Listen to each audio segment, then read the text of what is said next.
Mark, this is Team A. Do you read us? Hey team, this is Mark. I read you. What are you doing? We need immediate armed support in room 14C. My team and I are being held at gunpoint by a hostile. I repeat, please send immediate armed support to room 14C of your control. For that panel, it should connect. What was that?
Regarding the numerous inconveniences caused by our decision to keep you here overnight.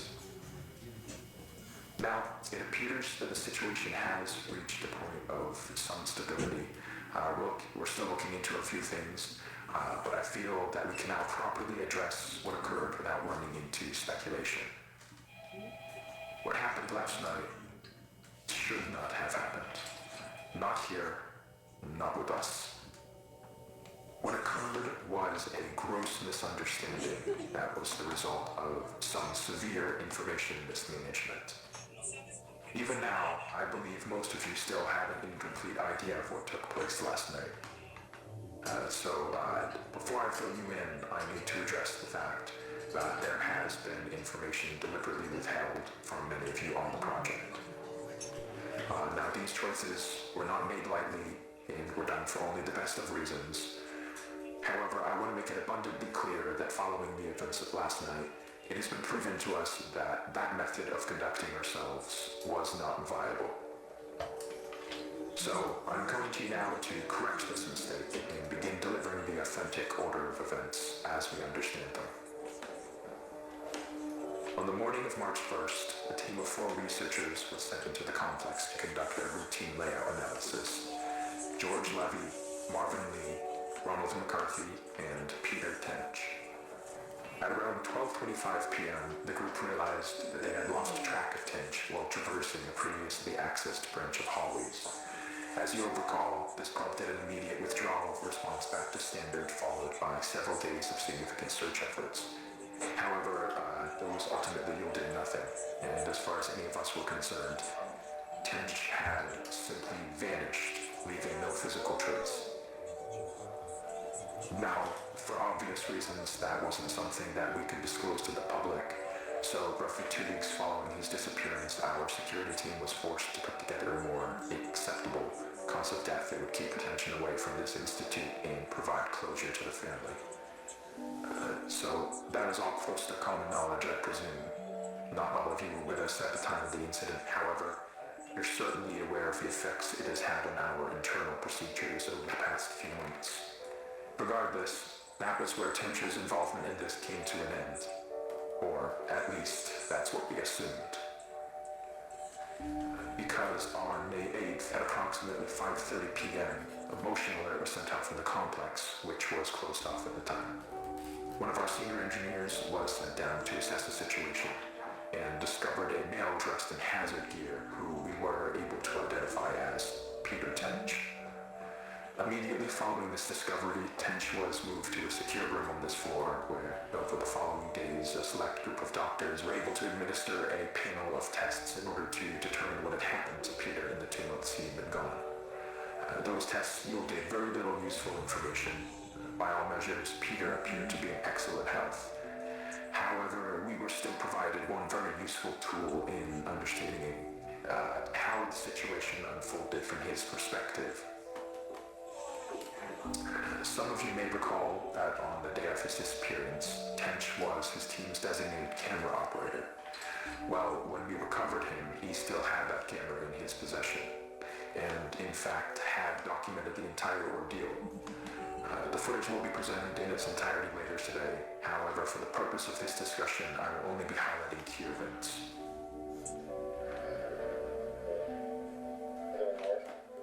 This is the hallway where Peter was last seen. They're not in view, but you can hear the others walking behind him. Now, as he approaches the branch on the right here, pay close attention to the audio. Guys, can you hear this?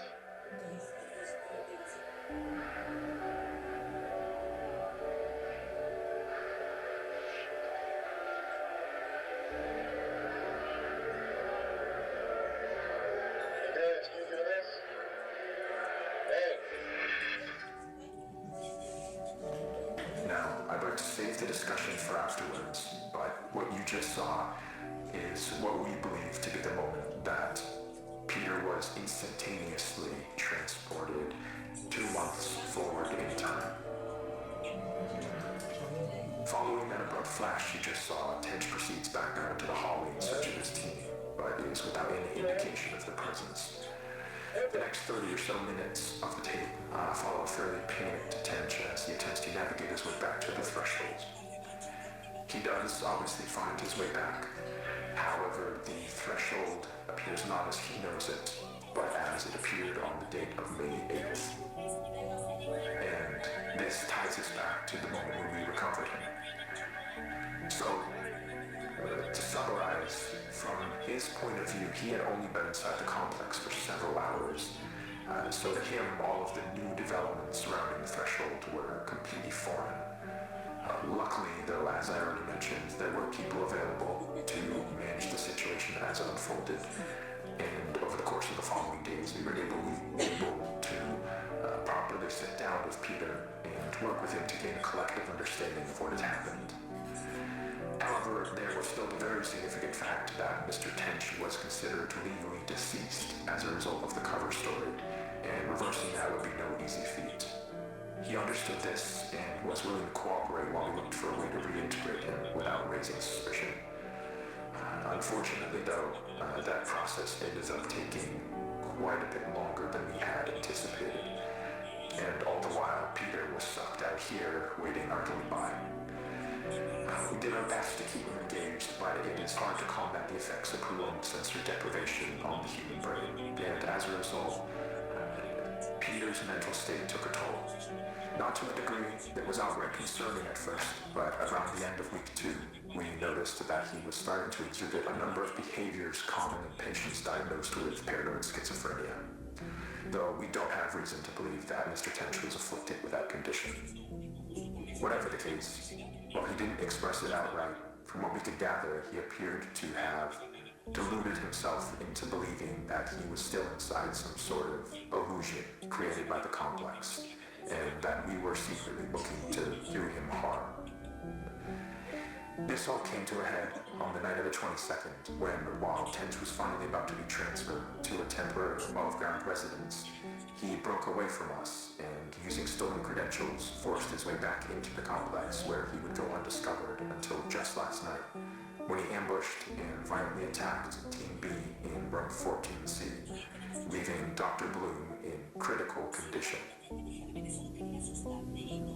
We can presume that during the 2 or so days Temp spent in the complex, he let go of the idea that he could somehow escape through an alternate threshold, but still held on to the belief that all of us here were working to trap him in some way, despite our actions saying exactly the opposite.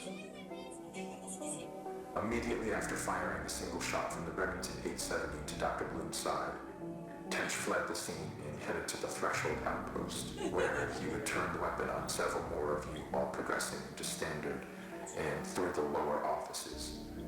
Given the abrupt and chaotic nature of the unfolding situation, it took our security team several moments longer than it ideally should have to figure out what was happening. But thankfully, while Tench was passing through one of the empty labs next to storage, Dr. Maxwell was able to act quickly and managed to disarm him, accidentally discharging the weapon into the ceiling in the process, though. However, Tench still managed to avoid apprehension, fleeing into the maintenance wing and evading our security staff by taking the freight elevator to the surface. Now, this situation could have played out very badly, given the potential number of witnesses around the building at the time. But luckily for everyone involved, as far as we can tell, Tench was unnoticed as he exited the property. Around 5 minutes later, our security team made it to the ground floor and began a thorough sweep in the direction of the hillside where cameras had last observed Tench. Now, there's no easy way to say this other than to just say it. I am terribly sorry to inform you all, but Mr. Tench was found deceased halfway down the hillside, the result of an extreme blow to the head. It appears that while he was running through some brush, he failed to anticipate a sudden dip in the ground and tragically fell forward into a large rock. Given the circumstances, it was not something any of us could have anticipated or prevented. The tragedy of the entire situation undoubtedly remains, but Dr. Tench, regardless of how troubled he was in his final days, was a brilliant man who gave his all to this project. He would certainly not want us hindering it in his name. What we're doing here is so much bigger than any one person. It is the work of a unified effort, and we need to ensure that that is never lost sight of. That we hold on to the pre-established notion that Peter is and has been deceased. That is done, and there is nothing more to be extracted.